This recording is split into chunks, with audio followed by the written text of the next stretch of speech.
All right, let's talk about moderation. Widely debatable among people, but a lot of people come to the same consensus. You can do it. More power to you.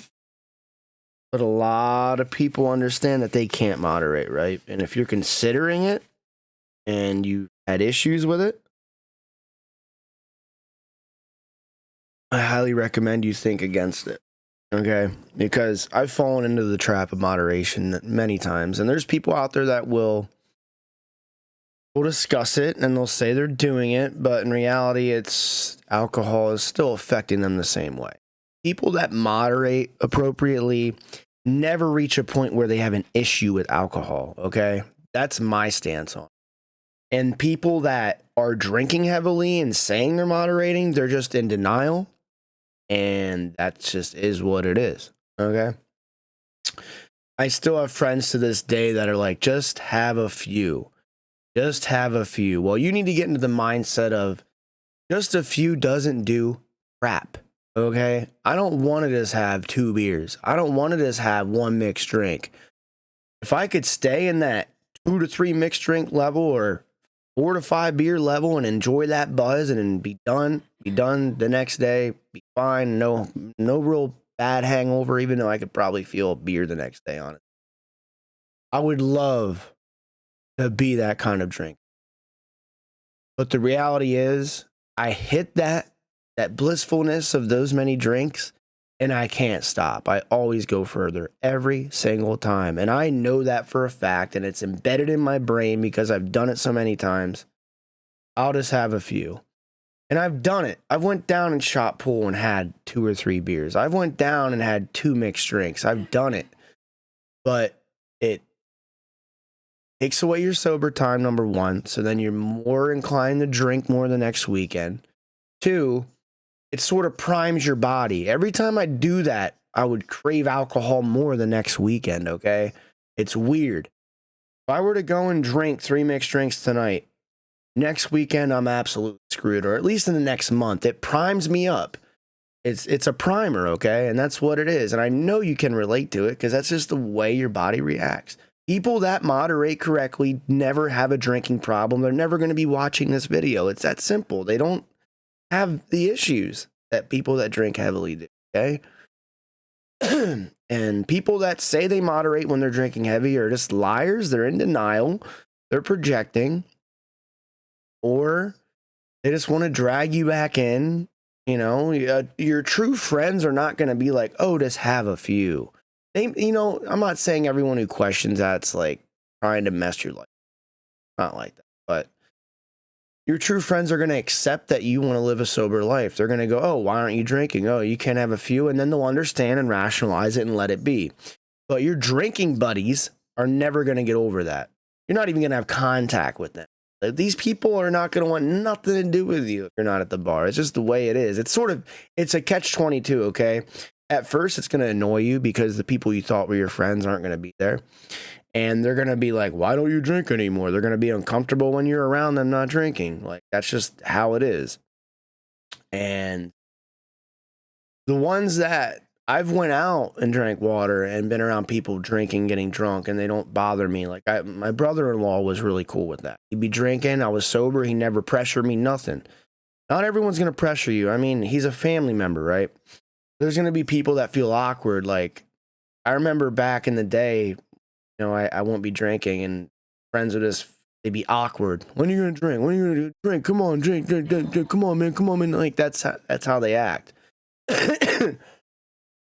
It's not really to their fault. I mean, they're stuck in the rut too, and they, misery loves company. And some people just want to have fun, and I get that. But if people are badgering you, you got to reassess who you're hanging out with. Give them a pass the first time or two, because they're probably just like, man, I miss the times. I miss drinking with you, what they're doing. But if they're constantly badgering you and they're a bad influence, you got to cut them out, dude, because they're not good for you, And the drinking buddy paradox, where you lose contact with these people, is sort of a blessing, because I miss the times, I miss the people, sure. But when you really see it for what it is, you don't really miss drinking a crap ton of alcohol with these people. Just being degenerates. You're losing time. You know, I don't regret the times I've had. A lot of fun times. And, a lot of the people that were just drinking buddies were good people. And I had my time with them.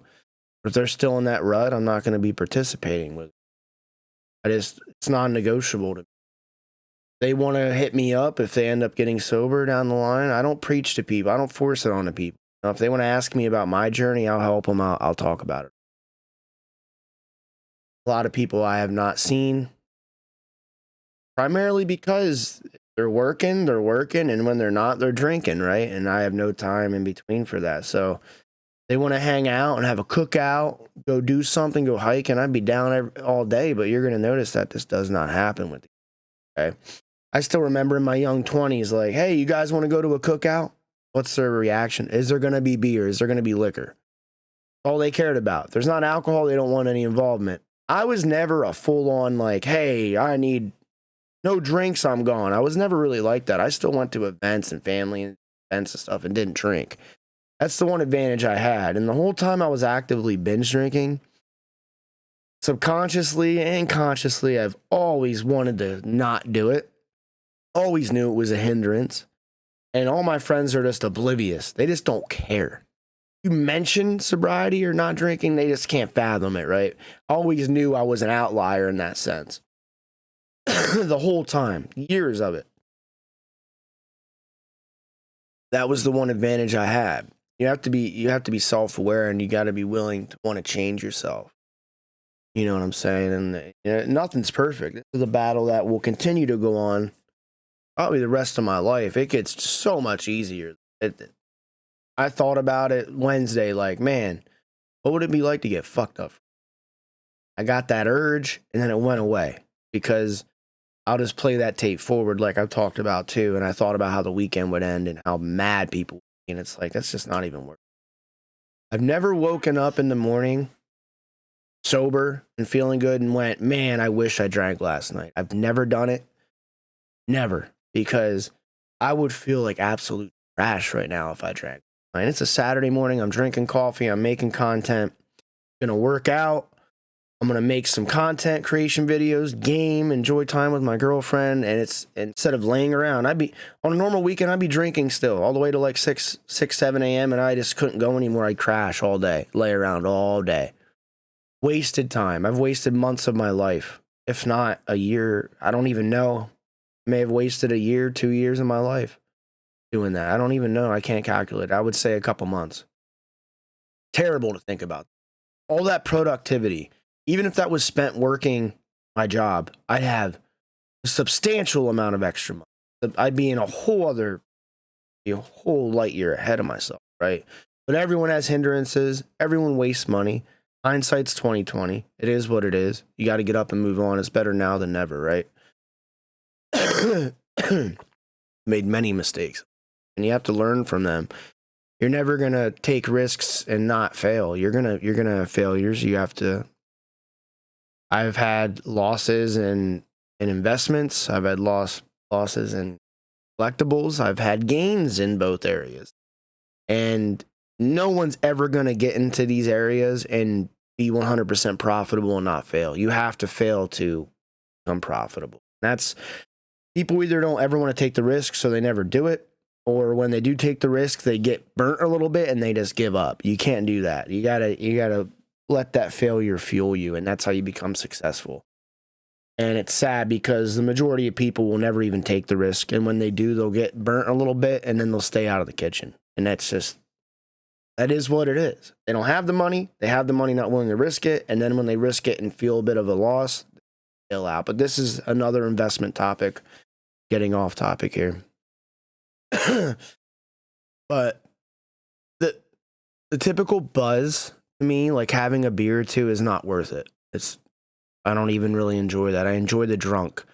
The best part of drinking to me is like the 3 to 4 mixed drinks, the 4 to 5 beers, that level. If I could just maintain that and not abuse it past that, I would love it. I love my mentality.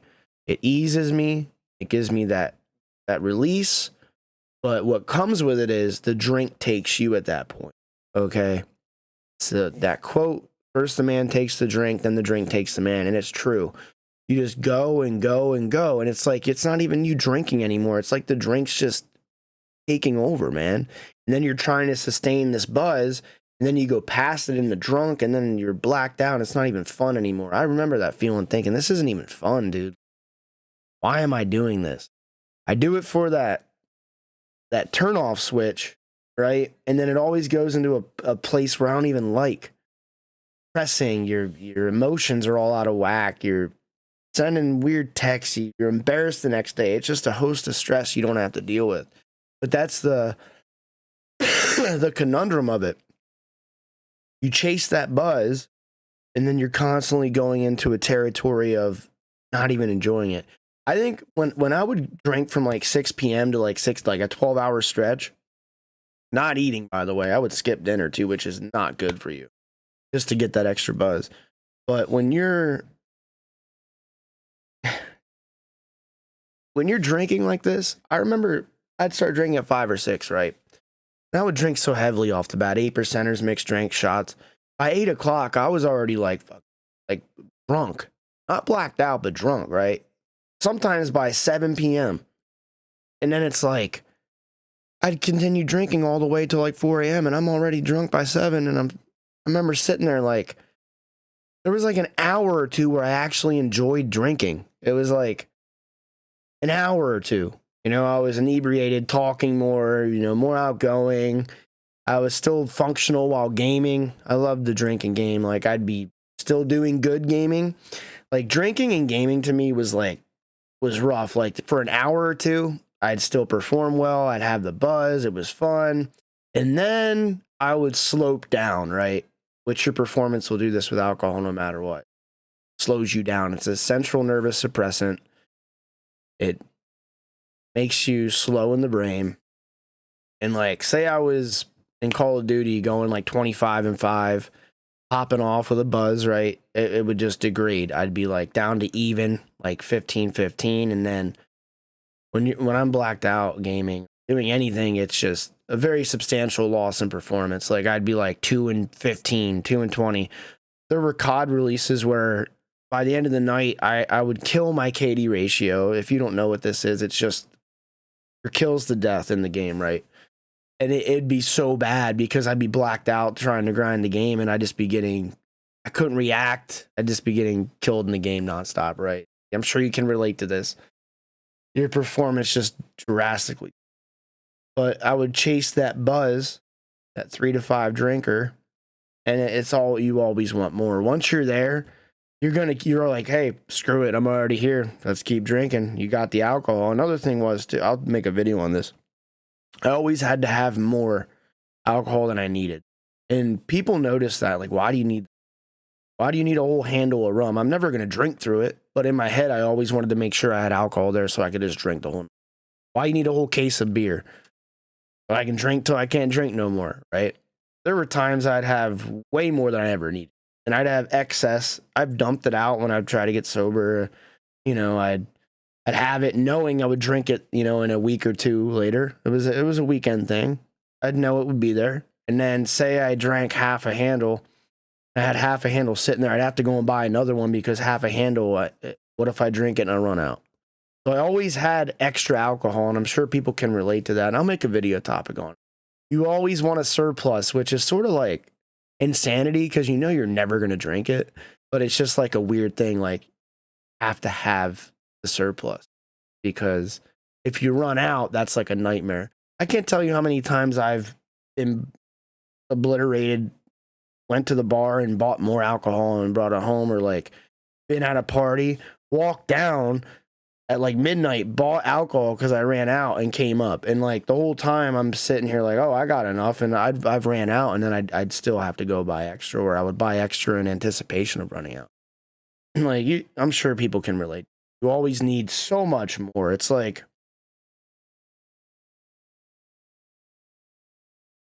it's terrible. Then you have extra that you have sitting around. So if you even try to get sober, it's just there. I don't recommend having your own alcohol. Like, There can be alcohol here. It doesn't bother me. And like, I'm just going to chug it. You know what I mean? I was never, if you're that far in alcohol addiction, you probably need the detox, right? If you see a beer or a mixed drink and you just have to drink it, like that's a whole other level. I can see it and not really, it doesn't phase me. It'll invoke thoughts, you know what I mean? But it doesn't have that much of a grip. But just having like leftover liquor or any type of drink in your fridge, it does motivate you to drink the following week.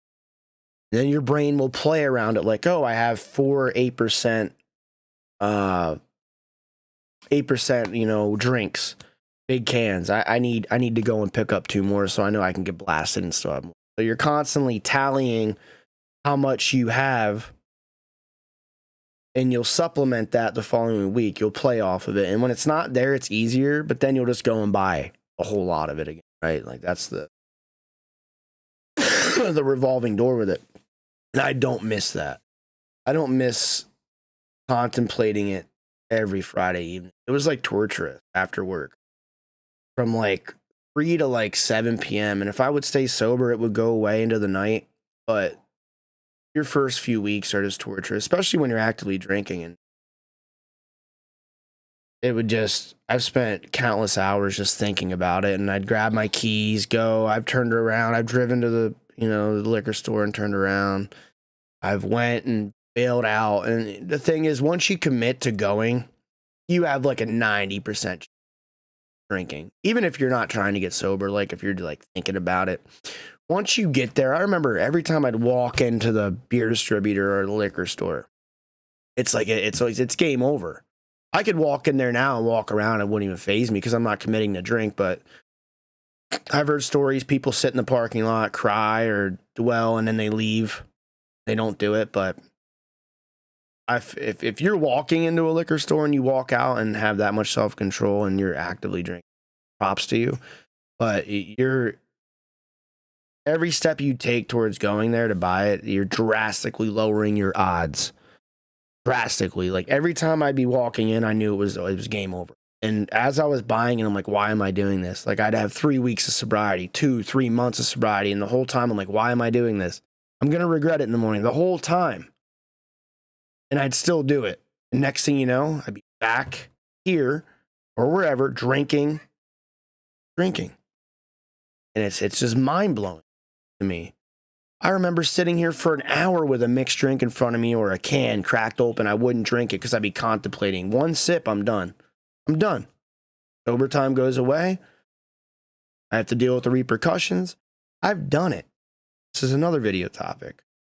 I've contemplated it right in front of me for an hour, and I'd always give in. I'd drink, and then it's game on. Oh, game over. Don't matter. It already hit my system. I'm game over toast, and then it's game on. I'm sure a lot of people can relate to that insanity. This video is getting way too long. That'll be another video.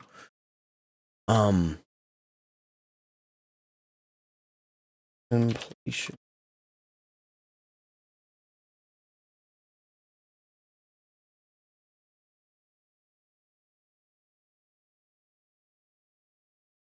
Yeah, and it's almost tormenting, right? What that feels like. I remember that, the hour of having it in front of me, knowing I was going to do it, knowing I was going to regret it, and still going through. And then another thing, like this is a whole other topic too. This video needs to end. But like, it's so crazy how you get that first drink, you get the 3-5, then you hit like 7, 8, and then you're gone, right? And next thing you know, it's like 2 a.m. Your whole evening's gone. You don't remember it all. You remember a lot of it, but like time just goes, and then you wake up and you just feel like trapped. That, I don't miss that.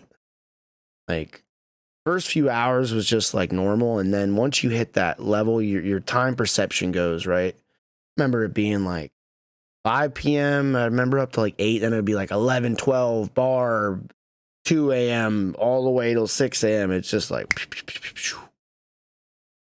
yeah, that's a whole other topic.